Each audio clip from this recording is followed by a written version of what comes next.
പിതാവിന്റെയും പുത്രന്റെയും പരിശുദ്ധാത്മാവിന്റെയും നാമത്തിൽ ആമേൻ.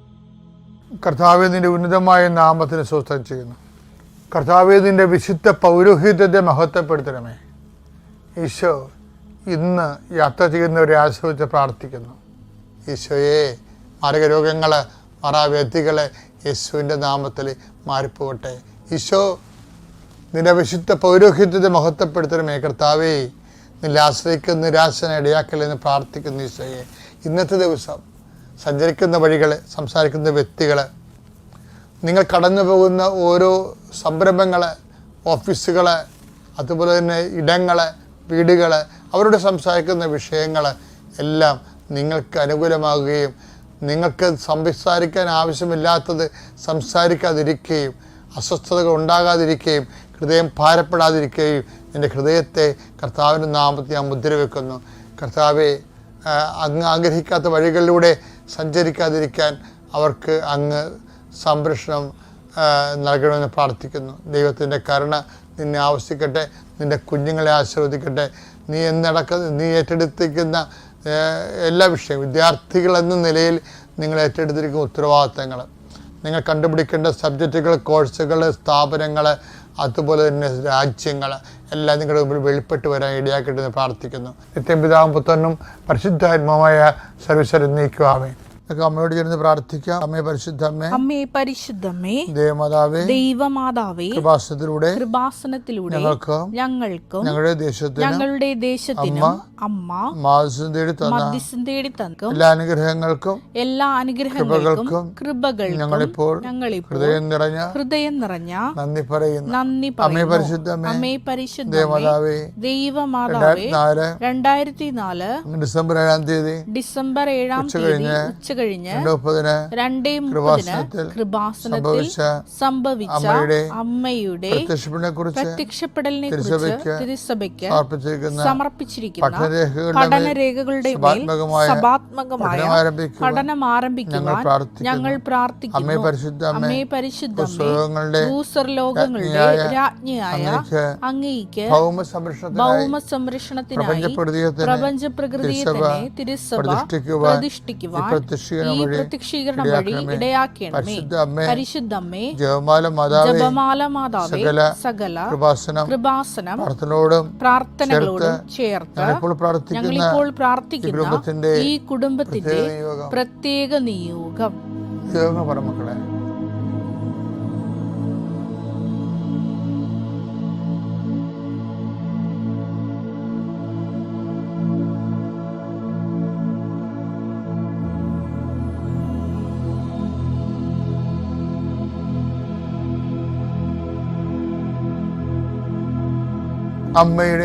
അമ്മയുടെ പ്രത്യക്ഷീകരണത്തിന്റെ ഈ അനുഗ്രഹവേളയിൽ ഞങ്ങൾക്ക് സാധിച്ചു തരുവാൻ കനിയണമേ. സുഖസ്ഥനായ ഞങ്ങളുടെ പിതാവേ, അങ്ങയുടെ നാമം പൂജിതമാകണമേ.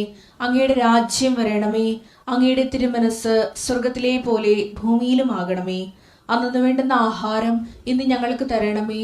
ഞങ്ങളോട് തെറ്റ് ചെയ്യുന്നവരോട് ഞങ്ങൾ ക്ഷമിക്കുന്നത് പോലെ ഞങ്ങളുടെ തെറ്റുകൾ ഞങ്ങളോടും ക്ഷമിക്കണമേ.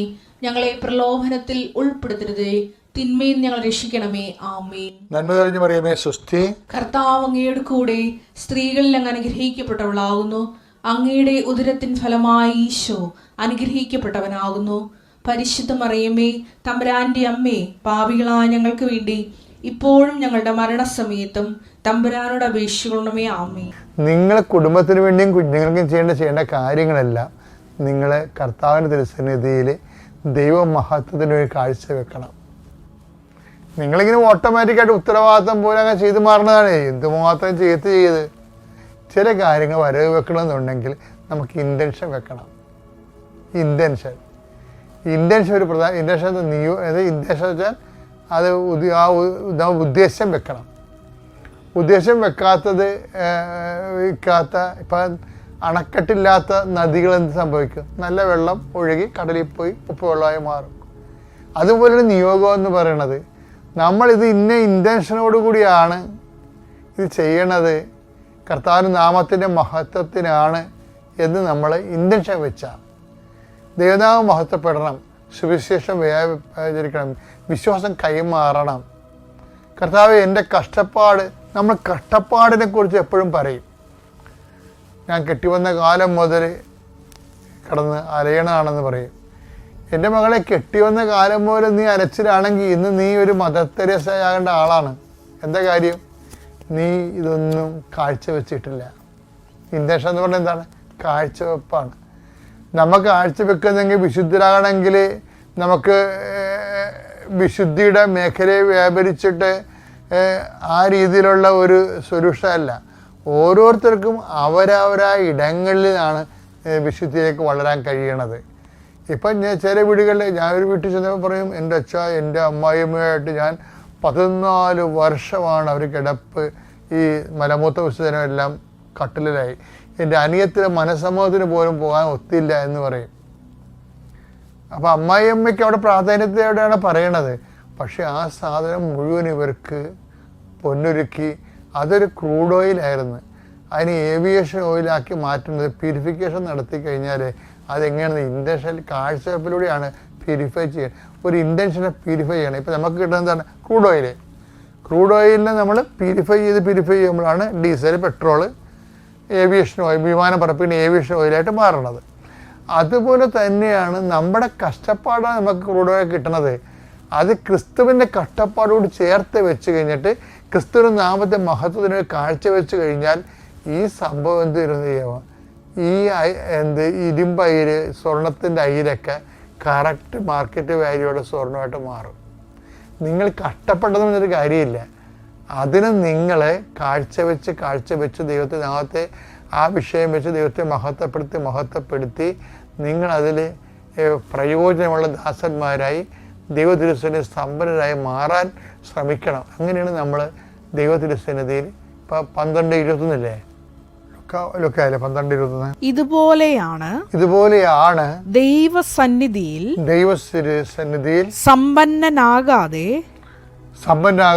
തനിക്ക് വേണ്ടി സമ്പത്ത് ശേഖരിച്ചു വയ്ക്കുന്നവനും. അപ്പൊ ദൈവദേശത്തിന് സമ്പന്നാകുക എന്ന് പറയുന്നത് ഒരു ചാലഞ്ചാണ്. അതെങ്ങനെയാണ് അത് നിറവേറ്റണത്? നമ്മൾക്ക് ഇട്ടിരിക്കുന്നത് അയിരില്ലേ, അതിനെ ശുദ്ധീകരിച്ച് സഹനത്തിൻ്റെ അയിരല്ല നമുക്ക് കിട്ടണത്. ചിലപ്പോൾ വീട്ടുകാരുടെ രോഗമായിരിക്കും, ചിലപ്പോൾ ആശുപത്രി അവിടെ കൂടെ നിൽക്കണ കേസ് കെട്ടാകും, ചിലപ്പോൾ കുഞ്ഞുങ്ങളെ പഠിപ്പിച്ചതിൻ്റെ ഭാഗത്തായിട്ട് വന്നതിന് കടങ്ങളാകും, അതിൻ്റെ തിക്കുമുട്ടൽ കുടുംബത്തിൽ നമ്മൾ ഇന്ന് അനുഭവിക്കുന്ന വിഷയമാകാം. ഇത് അയിരാണ്. ഇതിനെ ക്രിസ്തുവിൻ്റെ സഹനത്തോട് ചേർത്ത് വെച്ച് ഇങ്ങനെ ഒരു സിറ്റുവേഷനിൽ കടന്നു പോകുന്നതും നിൻ്റെ സഹനത്തിൽ ഇത് വഴി പങ്കെടുക്കാൻ കഴിയുന്നതിലും ഞാൻ നന്ദി പറയുന്നു എന്ന് പറയുമ്പോഴാണ് ഈ പ്യൂരിഫിക്കേഷൻ നടക്കുന്നത്.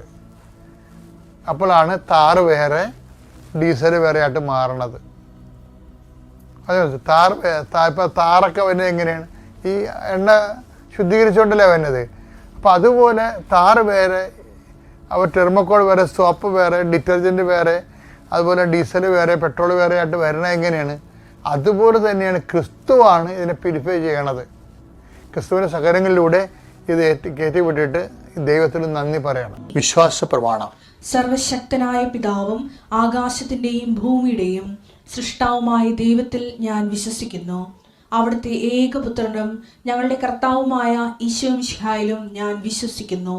ഈ പുത്രൻ പരിശുദ്ധാത്മാവിനാൽ ഗർഭസ്ഥനായി കന്യകാമറിയത്തിൽ നിന്ന് പിറന്ന് പൊന്തിയോസ് പീലാത്തോസിന്റെ കാലത്ത് പീഡകൾ സഹിച്ച് കുരിശിൽ തറയ്ക്കപ്പെട്ട് മരിച്ച് അടക്കപ്പെട്ട് പാതാളങ്ങളിൽ ഇറങ്ങി മരിച്ചവരുടെ ഇടയിൽ നിന്ന് 3-ാം നാൾ ഉയർത്ത് സ്വർഗത്തിലേക്ക് എഴുന്നള്ളി സർവശക്തിയുള്ള പിതാവായ ദൈവത്തിന്റെ വലതുഭാഗത്തിരിക്കുന്നു. അവിടെ നിന്ന് ജീവിക്കുന്നവരെയും മരിച്ചവരെയും വിധിക്കുവാൻ വരുമെന്നും ഞാൻ വിശ്വസിക്കുന്നു. പരിശുദ്ധാത്മാവിലും ഞാൻ വിശ്വസിക്കുന്നു.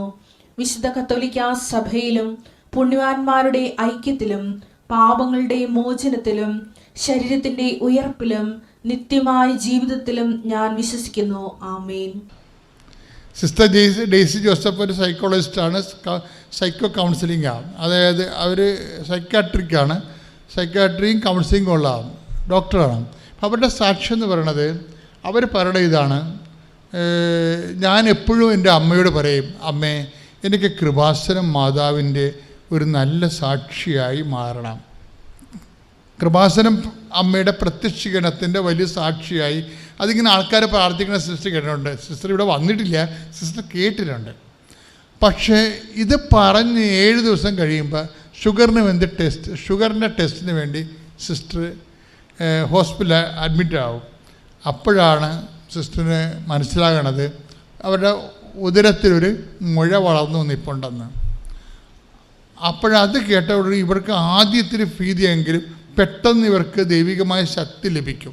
ശക്തി ലഭിച്ചിട്ട് ഇവരെന്നാ ചെയ്യും? ഇവർക്കിവിടെ വരാൻ പറ്റത്തില്ല. അവർക്ക് നല്ല ഹൈ ഡ്യൂട്ടിയിൽ നിൽക്കുന്ന കാരണം വയനാടാണ്, വരാൻ പറ്റണില്ല. അവർ കൊച്ചിയിലുള്ള ഒരു സുഹൃത്തിനെ വിളിച്ച് പറയും, ഒരു ചേച്ചീനെ വിളിച്ച് പറയും, എനിക്ക് വേണ്ടി ഇപ്പോൾ ഒരു ഉടമ്പടി എടുക്കാമോ എന്ന് ചോദിക്കും. അപ്പോൾ അവരങ്ങനെ തന്നെ, അവരുമാണെങ്കിൽ കൃപാസനത്തിൽ വരാൻ വേണ്ടി കൊതിച്ചിരുന്ന ആളാണ്. ഒരു ഗത്രു കിട്ടാഞ്ഞുകൊണ്ട് നിൽക്കുകയായിരുന്നു. സിസ്റ്ററിങ്ങനെ ഒരു ഉന്ത് കിട്ടിയപ്പോൾ അവർ വന്നെടുത്ത് ഉടമ്പടി എടുത്തു കഴിഞ്ഞപ്പോൾ അവർക്ക് നേർച്ച വസ്തുക്കൾ കൊടുക്കണ്ടേ. അപ്പോൾ ഒരു സിസ്റ്റർ, ഞാൻ എല്ലാ സിസ്റ്ററിന് വേണ്ടി ഉടമ്പടി എടുത്ത് നേർച്ച വസ്തുക്കളൊക്കെ എല്ലാം വാങ്ങിച്ചിട്ടുണ്ട് എന്ന് പറഞ്ഞു. ഇതെങ്ങനെ അവിടെ എത്തിക്കേണ്ടതെന്ന് അങ്ങനെ ചോദിച്ചുകൊണ്ടിരിക്കുമ്പോൾ സിസ്റ്ററിനെ വേറെ ഒരു സിസ്റ്ററിൻ്റെ ഒരു റിലേഷനുള്ളവർ അവരെടുത്ത ഉടമ്പടി കാശുരൂപം അവർ ആ ചേട്ടൻ സർക്കാർ ജോലി അന്ന് പോകാതെ ലീവ് എടുത്തിട്ട് 1.5 കിലോമീറ്റർ ഡ്രൈവ് ചെയ്ത്, അല്ല 1.5 മണിക്കൂർ ഡ്രൈവ് ചെയ്ത് ഈ സിസ്റ്ററിന് കൊണ്ടേ കൊടുക്കും ഉടമ്പടി കാശുരൂപവും മറ്റ് നേർച്ച വസ്തുക്കളെല്ലാം. ഇവരിങ്ങനെ മനസ്സിൽ വിചാരിച്ച് ഈ കൊച്ചിയിലെ ചേച്ചി എങ്ങനെയാണ് വയനാട്ടിൽ വന്ന് കൊടുക്കേണ്ടത്, കുറേ കാശ് ചിലവുണ്ടല്ലോ, അവർ എങ്ങനെ കൊണ്ടുവന്ന് കൊടുക്കുമെന്ന് ചോദിച്ചതേ ഉള്ളൂ. അവർക്ക് സിസ്റ്ററിന് മാതാവ് തന്നെ അത് എത്തിച്ച് കൊടുക്കും. എന്നിട്ട് ഇവർ ഇതും പിടിച്ചുകൊണ്ട് സ്കാൻ ചെയ്യാൻ പോകും. സ്കാൻ ചെയ്യാൻ പോകുന്നവരെ ആ സമയങ്ങളിലൊക്കെ പ്രാർത്ഥനയുടെ കാര്യങ്ങൾ ശ്രദ്ധിച്ചാൽ നമുക്ക് ഞെട്ടിപ്പോകും. കാര്യം വെച്ചാൽ അവരിവിടെ വന്നിട്ടില്ല. അവർക്കുള്ളത് എന്താണ്? അവർക്ക് വിശ്വാസമാണ് ഉള്ളത്, സ്നേഹത്തോടെയുള്ള വിശ്വാസമാണ്. പക്ഷെ അവരതിനകത്ത് വേറെ ഒരു കാര്യം പറയുന്നുണ്ട്. ഇവർ മനസ്സുകൊണ്ട് ദൈവമായിട്ട് ഉടമ്പടി ചെയ്ത ആളാണ്. അതാണ് ഈ മനസ്സുകൊണ്ട് ഉടമ്പടി ചെയ്തിട്ട് എന്താ സംഭവിച്ചിരിക്കുന്നത്? ആ ഉടമ്പടിയിലുള്ള അതിൻ്റെ അന്തസത്ത, ആധ്യാത്മിക അന്തസത്ത എന്ന് പറയുന്നത് പിതാവും പുത്രനും പരിശുദ്ധാത്മാവുമായിട്ട് നമുക്ക് ബന്ധം ഉണ്ടാകണമല്ലോ. അപ്പോൾ സിസ്റ്റർ അതിൻ്റെ സാക്ഷ്യത്തിൽ പറയുന്നുണ്ട്, എനിക്ക് അപ്പായുമായിട്ട് നല്ല ബന്ധമാണ്, എൻ്റെ ജീവിതം തന്നെ ഞാൻ ഉടമ്പടി ചെയ്തതാണ്. അപ്പോൾ അതുകൊണ്ട് തന്നെ എനിക്ക് മരിയൻ ഉടമ്പടി ചെയ്യാൻ ഭയങ്കര കൊതിയായിരുന്നു. പക്ഷേ ഒരു അവസ്ഥ കിട്ടി, അമ്മയ്ക്ക് ഒരു ചെയ്താൽ മാത്രം പോരാ, അമ്മയുടെ ഒരു സാക്ഷിയായിട്ട് മാറണമെന്ന് എൻ്റെ മനസ്സിലെപ്പോഴും എൻ്റെ ആത്മാവ് പറഞ്ഞുകൊണ്ടിരിക്കുകയായിരുന്നു. അപ്പോൾ ഞാൻ പിതാവും പുത്രനും പരിശുദ്ധാത്മാവും തൃത്വൈക ദൈവം എൻ്റെ ഉള്ളിൽ വസിക്കുന്നുണ്ട്. അപ്പോഴും ഞാൻ ഈ സാക്ഷ്യം ഇങ്ങനെ കേൾക്കുമ്പോൾ ഞാൻ ഓർക്കും, ദൈവമേ ഇതാണല്ലോ ഉടമ്പടിയുടെ അന്തസത്ത. അപ്പോഴെന്ന് വെച്ചാൽ നമ്മൾ ഉടമ്പടി ചെയ്യുമ്പോൾ നിങ്ങളോർക്കും അമ്മയുടെ മധ്യസ്ഥത്തിൽ നമ്മൾ ഈശോയോട് ഉടമ്പടി ചെയ്യുന്നുണ്ടെങ്കിൽ ബൈ ഇഫക്റ്റ് സംഭവിക്കുന്ന തൃത്വൈക ദൈവത്തിൻ്റെ സന്തതമായ സാന്നിധ്യമാണ്. എന്നിട്ട് തൃത്വൈക ദൈവം സാന്നിധ്യം മാത്രമല്ല, ഒരു ഇന്നാക്റ്റീവ് പ്രസൻസ് അല്ല. അതാണ് ഉടമ്പടി വരണത്. പലപ്പോഴും ദൈവം നമ്മൾ വസിക്കുന്നുണ്ടെങ്കിലും നമ്മളതിനെക്കുറിച്ച് അവെയറാകാത്ത കാരണം നമുക്ക് ഇന്നാക്റ്റീവ് പ്രസൻസാണ് വരണത്. ഇത് വലിയൊരു മോശം കാര്യമാണ്. കാര്യം എല്ലാ വിശ്വാസികൾക്കും സംഭവിക്കുന്ന ആധ്യാത്മിക ദുരന്തമാണ്. എന്ന് വെച്ച് കഴിഞ്ഞാൽ നമ്മൾ ദൈവം വസിക്കുന്നുണ്ട്, പക്ഷേ we are not aware it. അതുകൊണ്ട് നമുക്ക് അതിനെക്കുറിച്ച് അവബോധമില്ലാത്തതുകൊണ്ട് നമുക്ക് ആ പ്രസൻസ് ഇന്നാക്റ്റീവായിട്ടാണ് ഫീൽ ചെയ്യണത്. സിസ്റ്റർ അങ്ങനെയല്ല, സിസ്റ്ററിൻ്റെ ആക്റ്റീവ് പ്രസൻസാണ്. കാര്യം എന്താണ്? അവരതിൻ്റെ അകത്ത് ഇൻവെസ്റ്റ്ഡാണ് ആ വിഷയത്തിൽ.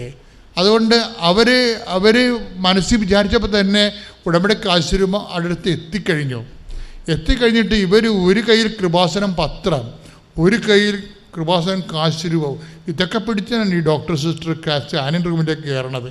അവിടെ അപ്പം വിളിച്ച് പറഞ്ഞായിരുന്നു, 84 വയസ്സുള്ള അപ്പം പറഞ്ഞ, മകളെ നിൻ്റെ പേരിൽ ഞാൻ അമ്മയോട് പറഞ്ഞിട്ടുണ്ട്. അതായത് ഈ അപ്പനും ഉടമ്പടി ഇവിടെ വന്ന് ചെയ്തിട്ടില്ല, പക്ഷേ ആ വീട് സമേതം എപ്പോഴും ഈ ധ്യാനം കൂടിക്കൊണ്ടിരിക്കും. ഉടമ്പടി ധ്യാനം കൂടി അതുപോലെ തന്നെ ഉടമ്പടി പ്രവർത്തനങ്ങളൊക്കെ ചെയ്യുന്ന ആൾക്കാർ ഇവിടെ വന്നിട്ടില്ല, ഉടമ്പടി ചെയ്തിട്ടില്ല, പക്ഷേ ഉടമ്പടിയിൽ അവർക്ക് അഭിഷേകം കിട്ടിയിട്ടുണ്ട്. നിങ്ങൾ കൃപാസനത്തിൽ വന്നിട്ടില്ലെങ്കിലും ആയിരക്കണക്കിന് മനുഷ്യർക്ക് മാതാവ് ഉടമ്പടിയിൽ അഭിഷേകം കൊടുത്തിട്ടുണ്ട്. അപ്പോൾ അവർക്ക് ഉടമ്പടി ചെയ്ത പോലെ തന്നെ ഇഫക്റ്റുകൾ സാന്നിധ്യം വരുന്നുണ്ട്. അവരെപ്പോഴെങ്കിലും കാലത്ത് അവിടെ വരും ഇവിടെ, പക്ഷെ വരുന്നവരെ ദൈവം അവരെ നിലനിർത്തി കൊടുക്കും. അപ്പം അപ്പം പറയുക, അമ്മ എന്നോട് പറഞ്ഞിട്ടുണ്ട്, കൃപാസന അമ്മ എന്നോട് പറഞ്ഞിട്ടുണ്ട് നിനക്കൊരു കുഴപ്പം വരത്തില്ലെന്ന്. കാര്യം അപ്പോൾ 84 വയസ്സുള്ള അപ്പനാണ് മകൾക്ക് വേണ്ടി പ്രാർത്ഥിക്കുന്നത്. അപ്പോൾ അതായത് എന്നിട്ട് ഈ കാശ് രൂപ ഉടമ്പടി കൃപാസനം പത്രം മേടിച്ചുകൊണ്ട് ഇവർ സ്കാൻ റൂമിലേക്ക് ചെന്നിട്ട് ഇത് കാശിനെ പിടിച്ചുകൊണ്ട് തന്നെ അവർ സ്കാൻ ചെയ്യണത്. ചെയ്ത് കഴിയുമ്പോൾ നേരത്തെ കണ്ട ആ മുഴയില്ലേ, വലിയ മുഴ, ഈ സംഭവം സിസ്റ്റാണതേ. അതിൻ്റെ വേദന അവർ 10-25 കൊല്ലമായിട്ട് അനുഭവിക്കുകയാണ്. ഇപ്പം ആ വേദന കൂടിയതാണ്. ഇപ്പം നേരത്തെ ഈ വേദന ഉണ്ടവർക്കേ, അവരിത് അനുഭവിച്ചുകൊണ്ടിരിക്കുകയാണ്. പക്ഷേ ഇത് എന്താണെന്ന് അറിയാൻ പാടില്ലാതെ പോവും. ഇപ്പം മാറും എന്നൊക്കെ പറഞ്ഞുകൊണ്ട് നമ്മൾ വരെ പാരസെറ്റമോളെ കഴിച്ചുകൊണ്ട് വേദന ഗുളികയൊക്കെ കഴിച്ചുകൊണ്ട് ജീവിക്കത്തില്ലേ. അങ്ങനെ അഡ്ജസ്റ്റ് ചെയ്ത് പോവുകയാണ്. ഇപ്പം അമ്മയുടെ സാക്ഷ്യം പറയണമെന്ന് അവർ പറഞ്ഞപ്പോഴാണ് അമ്മ പറഞ്ഞത്, this is A thing, you are suffering from such and such diseases. അതുകൊണ്ട് ഡയഗ്നോസ് ചെയ്യാൻ പറയും. ഡയഗ്നോസിസ് ഷുഗറിനെ ടെസ്റ്റ് ചെയ്യാൻ പോയതാണ്. അപ്പോഴാണ് ഈ സംഭവം തിരിഞ്ഞു കിട്ടിയത്. എന്നിട്ട് ഈ സാധനം, ഈ സിസ്റ്റ് ഹൈ ഓപ്പറേഷൻ വേണ്ട സംഭവമാണ്, മേജർ ഓപ്പറേഷൻ വേണ്ടതാണിത്. എന്നിട്ട് ഈ സംഭവം നിർത്തിക്കൊണ്ട് തന്നെ മായിച്ച് കളഞ്ഞ ദൈവം. മേജർ ഓപ്പറേഷൻ പിസ് ചെയ്യുമ്പോൾ സിസ്റ്റർ പറയും, ഇല്ല എനിക്ക് ഓപ്പറേഷൻ വേണ്ട സിസ്റ്ററെ. അപ്പോൾ ഇനി ഓപ്പറേഷന് കാണാം അല്ലേ സിസ്റ്ററെ എന്ന് പറഞ്ഞുകൊണ്ട് ഡോക്ടർ നേരത്തെ വിട്ടതാണ്. പക്ഷേ ഇവർ ചിരിച്ചുകൊണ്ട് ഡോക്ടറിനോട് പറയും, ഡോക്ടറെ ഓപ്പറേഷൻ വേണ്ടി വരത്തില്ല, അമ്മ എന്നെ ഏറ്റെടുത്തോളൂ എന്ന് പറയും. ഈ സിസ്റ്റം കേൾക്കുമ്പോൾ, നമ്മളിത് കേൾക്കുമ്പോൾ തന്നെ തിരിച്ചു പറയാൻ കഴിയണം. എന്നാൽ ശരി ഡോക്ടറെ, ഓപ്പറേഷൻ എങ്കിൽ ഓപ്പറേഷൻ ചെയ്യും, അതാണ് നിശ്ചയിച്ചേക്കാൻ വന്നേക്കാമെന്ന് പറഞ്ഞില്ല. അങ്ങനെ പറയണമല്ലോ ആൾക്കാർ ചെയ്യണം. ഇതങ്ങനെയല്ല. സിസ്റ്റർ പറയും, ഞാൻ വരത്തില്ല, അമ്മ ഇത് ഏറ്റെടുക്കും, കൃപാസന അമ്മ ഇത് ഏറ്റെടുക്കുമെന്ന് പറയും. എന്നിട്ടാണ് ഇവർ ഈ കാശിനെയും പിടിച്ചുകൊണ്ട് സ്കാൻ ചെയ്യുമ്പോൾ ഈ 25 കൊല്ലം ഉണ്ടായ സാധനത്തെ കാണാനില്ല.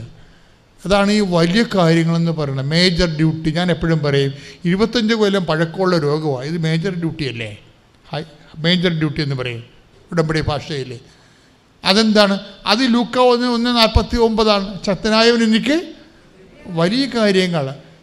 പക്ഷേ ഈ വലിയ കാര്യങ്ങൾ ചെയ്യണമെങ്കിൽ എന്ത് ചെയ്യണം? ശക്തനാകണം അല്ലേ? ദൈവം ശക്തനാണ്, പക്ഷെ നമുക്ക് we are not feeling it. അവിടെയാണ് നമ്മുടെ പ്രോബ്ലം. ദൈവം ശക്തനാണ്, പക്ഷെ ആർക്കാണിത് ഫീൽ ചെയ്യണത്? അതാർക്കാണ് ഫീൽ ചെയ്യണത്? ദൈവത്തിൻ്റെ ശക്തി പ്രകടിപ്പിക്കാൻ പറ്റുന്ന ഒരു ഫോർമാറ്റിലേക്ക് നമ്മൾ വരണം. എങ്ങനെയാണ് വരണത്? അവിടുന്ന് തൻ്റെ ദാസിയുടെ വിനീത അവസ്ഥ തൃക്കണം പാർത്തു. അതിനെ കൂടെ കൂട്ടി വായിക്കേണ്ട സംഭവമാണത്. ഇതൊക്കെ 1:48 വായിച്ചേ. ശ്രുതികട്ടെ. തന്റെ ദാസിയുടെ താഴ്മയെ കടാക്ഷിച്ചു. ലൂക്ക 1:48 തിരിച്ചു വായിച്ചു, കൂടുതൽ വായിച്ചു അങ്ങോട്ട്. മറിയം പറഞ്ഞു, ലൂക്ക 1:46 മുതൽ. മറിയം പറഞ്ഞു, എൻ്റെ ആത്മാവ് കർത്താവിനെ മഹത്വപ്പെടുത്തുന്നു, എൻ്റെ ചിത്തം രക്ഷകനായ ദൈവത്തിൽ ആനന്ദിക്കുന്നു.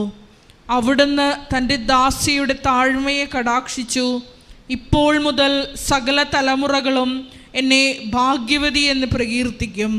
ശക്തനായവൻ എനിക്ക് വലിയ കാര്യങ്ങൾ ചെയ്തിരിക്കുന്നു. മനസ്സിലായില്ലേ? അപ്പം ശക്തൻ്റെ വലിയ കാര്യങ്ങളാണ് ഉടമ്പടിയിലെ മേജർ മിറക്കിൾസ്.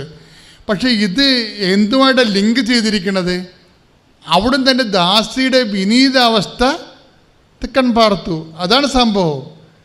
അതായത് നമ്മുടെ എളിമ അല്ലേ, അഹങ്കാരം, മുൻകോപം, കലഹം, ഭിന്നത, വാശി, വൈരാഗ്യം, മത്സരം, ഈ ജഡിക സംഭവങ്ങളെല്ലാം ഉടമ്പടിയിൽ ഉടച്ചു വാർക്കേണ്ടി വരും. മനസ്സിലായില്ലേ? ദൈവത്തിൻ്റെ ശക്തി, ശക്തനായ എനിക്ക് വലിയ കാര്യങ്ങൾ ചെയ്യണില്ലേ? അപ്പോൾ ദൈവത്തിൻ്റെ ശക്തി നമുക്ക് പ്രകടമാകണമെന്നുണ്ടെങ്കിൽ ദൈവത്തിൻ്റെ ശക്തി പ്രകടമാകുന്ന ഒരു മാനസിക ആത്മീയ അവസ്ഥ നമ്മൾ പുനഃക്രിയേറ്റ് ചെയ്യണം. അവിടെയാണ് ഉടമ്പടി അനുതാപത്തിലേക്ക് നിങ്ങളെ കൊണ്ടുവരുന്നത്. 2 ആഴ്ച കൂടുമ്പോൾ കുമ്പസാരിക്കണം എന്നൊക്കെ പറയത്തില്ലേ? അതിൻ്റെ ഉദ്ദേശം കത്തോലിക്കരാണെങ്കിൽ അങ്ങനെ ചെയ്യണം.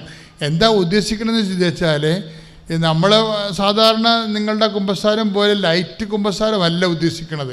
എറണാകുളത്തു നിന്ന് വരുന്നു, സെൻറ്റ് ജോർജ് കാതോലിക്ക ചർച്ച് എറണാകുളം. ഞാനിവിടെ എൻ്റെ പേര് ത്രേസ്യാമ്മ മോഹൻ. ഞാനിവിടെ 2020 ജനുവരി 4-ാം തീയതി വന്ന് ഉടമ്പടി എടുത്തു.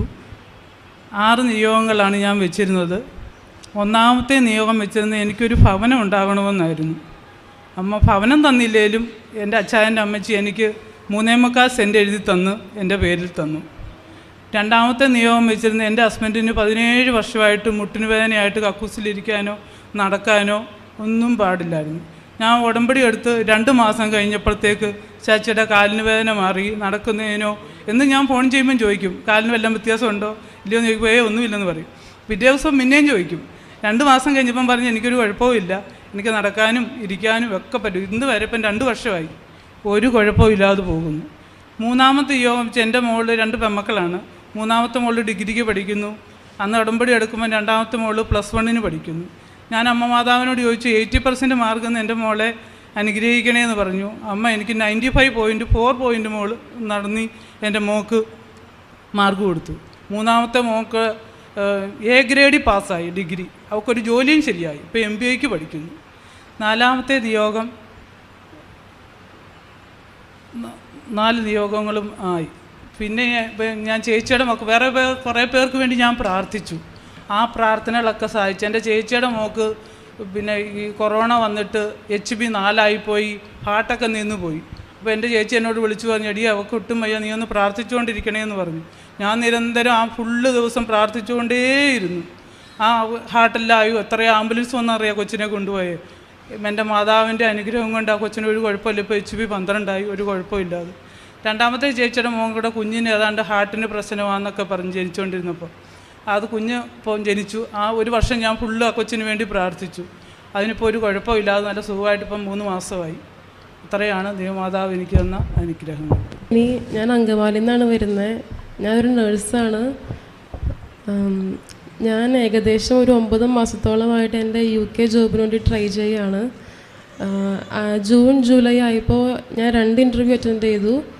2 ഞാൻ പാസ്സായി. പക്ഷേ എനിക്ക് അത് കഴിഞ്ഞൊരു അപ്ഡേറ്റ്സും കിട്ടുന്നുണ്ടായിരുന്നില്ല. ഓഫർ ലെറ്ററോ COS ലെറ്ററോ ഒന്നും കിട്ടുന്നുണ്ടായിരുന്നില്ല. ഞങ്ങൾ ഭയങ്കര സങ്കടത്തിലായി. ഞങ്ങൾ ഒത്തിരി പ്രാർത്ഥിക്കുന്നുണ്ടായിരുന്നു, പക്ഷേ ഒന്നും നടക്കാത്തതുകൊണ്ട് ആകെ സങ്കടമായിരുന്നു. അങ്ങനെ ഇരിക്കുമ്പോൾ എൻ്റെ കസിനാണ് എൻ്റെ അടുത്ത് കൃപാസനത്തിൽ വന്നിട്ട് ഉടമ്പടി എടുക്കാനായിട്ട് പറഞ്ഞേ. അങ്ങനെ ഞാൻ നവംബർ 21-ാം തീയതി ഞാനും എൻ്റെ ഒരു ഫ്രണ്ടും കൂടെ ഇവിടെ വന്ന് ഉടമ്പടി എടുത്തു കഴിഞ്ഞിട്ടും ഞാൻ പ്രാർത്ഥനകളെല്ലാം ചൊല്ലുന്നുണ്ടായിരുന്നു, രാവിലെ രാത്രിയെല്ലാം ചൊല്ലുന്നുണ്ടായിരുന്നു. പക്ഷേ എനിക്ക് കൂടുതൽ റെസ്പോൺസൊന്നും കിട്ടിയില്ല. ഞങ്ങളൊരു ഡിസംബർ പകുതി ആയപ്പോൾ തുടങ്ങി ഞാൻ എൻ്റെ കുടുംബത്തോടു കൂടി ഇരുന്ന് കൃപാസന മാതാവിൻ്റെ പ്രാർത്ഥന ചൊല്ലാൻ തുടങ്ങി.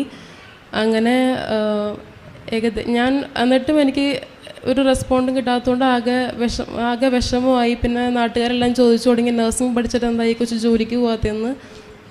അതെല്ലാം കേട്ടപ്പോൾ ഞങ്ങൾ ആകെ ടെൻഷനൊക്കെ ആയി. അത് കഴിഞ്ഞ് ഞാൻ പ്രാർത്ഥിച്ചു. ഉടമ്പടിയുടെ 3-ാം മാസത്തിന് മുന്നേ എനിക്കൊരു പോസിറ്റീവ് റെസ്പോൺസ് കിട്ടിയേ പറ്റൂ എന്ന് പറഞ്ഞ് പ്രാർത്ഥിച്ചു. അങ്ങനെ അതുപോലെ തന്നെ ഈ മാസമാണ് എൻ്റെ 3-ാം മാസം ഉടമ്പടിയുടെ. അപ്പോൾ ഈ മാസം 9-ാം തീയതി എനിക്ക് പെട്ടെന്നൊരു ഉച്ചയ്ക്ക് എൻ്റെ ഏജൻറ്റ് വിളിച്ചിട്ട് പറഞ്ഞു, ഒരു ഇൻ്റർവ്യൂ ഷെഡ്യൂൾ ചെയ്തിട്ടുണ്ട്, അറ്റൻഡ് ചെയ്യണമെന്ന് പറഞ്ഞു. ഞാൻ ഭയങ്കര സന്തോഷമായി. മാതാവ് തന്നതായിരിക്കുമെന്ന് തീർച്ചപ്പെടുത്തി ഞാൻ പോയി. പക്ഷേ മോക്ക് ഇൻ്റർവ്യൂ കഴിഞ്ഞു, എംപ്ലോയീസിൻ്റെ ഇൻ്റർവ്യൂ നടന്നില്ല. എന്തോ നെറ്റ്വർക്ക് ഇഷ്യൂസ് കാരണം അത് നടന്നില്ല. അങ്ങനെ ആ പ്രതീക്ഷ പോയി. അതോടുകൂടി എൻ്റെ എല്ലാ പ്രതീക്ഷയും പോയി. ഞാൻ ഇനി തുടരില്ല, ഞാൻ അടുത്ത വഴി നോക്കുകയാണ്, മംഗലാപുരത്ത് ജോലിക്ക് പോവുകയാണ് എന്നൊക്കെ ഞാൻ വിചാരിച്ചിരുന്നു. അങ്ങനെ ഞാൻ മാതാവിനോട് പറഞ്ഞു, ഇനി ഞാൻ നോക്കില്ല, ഇതെൻ്റെ ലാസ്റ്റായിരുന്നു എന്നൊക്കെ പറഞ്ഞു. പിന്നെയും ഉടമ്പടിയുടെ കാര്യത്തിൽ എനിക്ക് ഭയങ്കര സങ്കടമായിപ്പോയി, കാരണം ഞാൻ എടുത്തിട്ട് കിട്ടാത്തതുകൊണ്ട്. അങ്ങനെ ഇരിക്കുമ്പോൾ അത്ഭുതകരമായിട്ട് അന്ന് രാത്രി നമ്മുടെ ഇന്ത്യൻ ടൈം 9:30 ആയപ്പോൾ എനിക്ക് അടുത്ത കോൾ വന്നു, ഒരു ഇൻ്റർവ്യൂ ഷെഡ്യൂൾ ചെയ്തിട്ടുണ്ട്, ലിങ്ക് സെൻഡ് ചെയ്തിട്ടുണ്ടെന്നൊക്കെ പറഞ്ഞ്. പക്ഷേ എനിക്ക് വലിയ ഹാപ്പിനെസ് ഒന്നും ഉണ്ടായിരുന്നില്ല, കാരണം ഞാൻ പ്രതീക്ഷിക്കുന്നില്ല. അങ്ങനെ ഞാൻ ഇൻ്റർവ്യൂ അറ്റൻഡ് ചെയ്തു. നല്ല ടഫ് ഇൻ്റർവ്യൂ ആയിരുന്നു. പക്ഷേ ഞാൻ മാതാവിൻ്റെ കൊന്ത പിടിച്ചിട്ടാണ് ഇൻ്റർവ്യൂ അറ്റൻഡ് ചെയ്തത്. അങ്ങനെ ആ ഇൻ്റർവ്യൂ എനിക്ക് നന്നായിട്ട് അറ്റൻഡ് ചെയ്യാൻ പറ്റി. ഞാൻ പാസ്സായി. ഞാൻ എൻ്റെ ഫ്രണ്ടിൻ്റെ വീട്ടിലിരുന്നാണ് ഇൻ്റർവ്യൂ അറ്റൻഡ് ചെയ്തത്, വൈഫൈ കണക്ഷന് വേണ്ടിയിട്ട്. ആ ഫ്രണ്ടിൻ്റെ വീട്ടിൽ നിന്ന് എൻ്റെ വീട് എത്തുന്നതിന് മുന്നേ തന്നെ എനിക്ക് ഓഫർ ലെറ്റർ കിട്ടുകയും ചെയ്തു. പിന്നെ ഡോക്യുമെൻസിൻ്റെ പ്രോസസ്സിങ് എല്ലാം പെട്ടെന്നായിരുന്നു. എല്ലാം ഇത്ര നാൾ വെയിറ്റ് ചെയ്തിരുന്നത് 2 ആഴ്ച കൊണ്ട് എൻ്റെ പ്രോസസ്സിങ് എല്ലാം തീർന്നു. എനിക്ക് COS പേപ്പർ കിട്ടി. എൻ്റെ ഈ ഉടമ്പടി ഇപ്പോൾ തീർന്നു, 3 മാസം തീർന്നു. അതിന് മുന്നേ എനിക്ക് വിസയ്ക്ക് വരെ അപ്ലൈ ചെയ്യാൻ പറ്റി. ബാക്കി കാര്യങ്ങളെല്ലാം മാതാവ് നോക്കുമെന്ന് എനിക്ക് നല്ല ഉറപ്പുണ്ട്. ഇനിയും ഇത്രയും വലിയ അനുഗ്രഹം എനിക്ക് തന്ന മാതാവിനെ ഞാൻ ഒത്തിരി നന്ദി പറയുന്നു. എൻ്റെ പേര് ജുവലന സെബാസ്റ്റ്യൻ. ഞാൻ തുമ്പോളിയിലാണ് താമസിക്കുന്നത്. ഞാനിവിടെ വന്നത് എൻ്റെ അമ്മയുടെ ഒരു സൗഖ്യം മാതാവിൽ നിന്ന് കിട്ടിയ ഒരു സൗഖ്യത്തിനെ കുറിച്ച് പറയാൻ വേണ്ടി തന്നെയാണ്. ജൂലൈ 2020 ജൂലൈയിൽ ആണ് എൻ്റെ അമ്മയ്ക്ക് ബ്രസ്റ്റ് ക്യാൻസർ എന്നുള്ള അസുഖമുണ്ട് എന്ന് തിരിച്ചറിയുന്നത്. അപ്പോൾ അതോടുകൂടി ഞങ്ങളുടെ വീട്ടിലെല്ലാവരും ഭയങ്കരമായിട്ട് തകർന്നു പോയി ആ ഒരു അസുഖം ഉണ്ടെന്ന്. കാരണം എനിക്ക് അമ്മ മാത്രമേ ഉള്ളൂ. എൻ്റെ കുഞ്ഞിലെ എൻ്റെ പപ്പ മരിച്ചുപോയതാണ്. അമ്മയാണ് ഞങ്ങൾ വളർത്തിയതും നോക്കുന്നതും എല്ലാം. അപ്പം ഇങ്ങനത്തെ ഒരു അസുഖം ഉണ്ടെന്ന് അറിഞ്ഞു കഴിഞ്ഞപ്പം എല്ലാവർക്കും എല്ലാവരും ഭയങ്കരമായിട്ട് തകർന്നു പോയി. അപ്പം അതൊരു തിങ്കളാഴ്ചയാണ് ഇത് അറിയുന്നത്. ബുധനാഴ്ച ഞാൻ ഉടമ്പടി ഓഫ്ലൈൻ ഉടമ്പടി ഇല്ല, ഓൺലൈൻ ഉടമ്പടി എടുത്തു. പക്ഷേ ആ ഉടമ്പടി എടുക്കുന്ന നിമിഷം വരെ ഞാൻ കരയുന്ന ഒരാളായിരുന്നു. എനിക്ക് എന്ത് ചെയ്യണമെന്ന് അറിയത്തില്ല, ലോകം അവസാനിക്കാൻ പോകുന്ന കണക്കൊക്കെ എനിക്ക് തോന്നി. നമ്മളുടെ മുന്നോട്ടൊന്നും ഇല്ലെന്നുള്ളതൊക്കെ ഒരു തോന്നലായിരുന്നു. അപ്പോൾ അമ്മയുടെ അസുഖം ഡയഗ്നോസ് ചെയ്തപ്പോൾ ഡോക്ടർ പറഞ്ഞു ഇത് സ്റ്റേജ് 2 കഴിഞ്ഞു, ഒരു സേഫ് സോൺ എന്നുള്ള രീതിയിൽ അത് കഴിഞ്ഞു. അതിൽ നിന്ന് ഒത്തിരി സ്പ്രെഡിങ് ഒക്കെ ആയിട്ടുണ്ട്. നമ്മുടെ ലിംഫ് നോഡ്സിലൊക്കെ കയറി കഴിഞ്ഞാൽ ഇത് പെട്ടെന്ന് വേറെ സ്ഥലങ്ങളിലേക്കൊക്കെ പോകും. അപ്പോൾ ഓൾറെഡി അങ്ങനത്തെ ഒരു സ്റ്റേജിലായിരുന്നു.